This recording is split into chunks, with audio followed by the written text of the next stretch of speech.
thánh ca khúc Giao ước.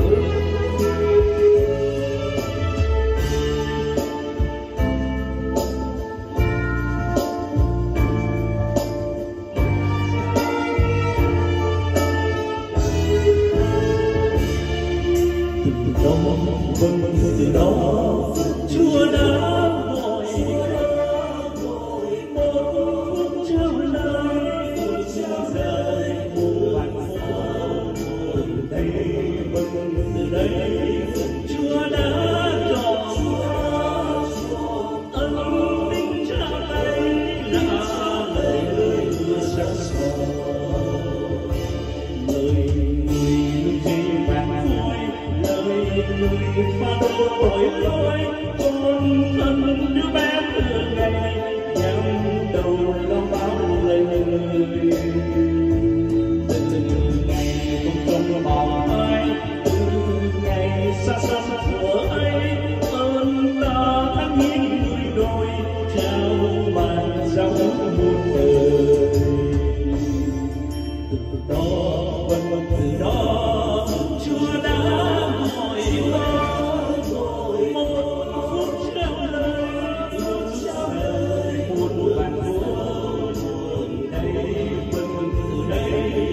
Chúa đã chọn ân tình trao tay là lời hứa sáng soi từ đời trăm thương ngàn lối lòng người ai đâu dọn tới bơ quăng bắn cuộc đời tâm còn đưa hết đường dài vì lời yêu thương mà thôi đừng ngại tương lai sẽ tới mênh mông đất nước cuộc đời tay ta đã đến rồi.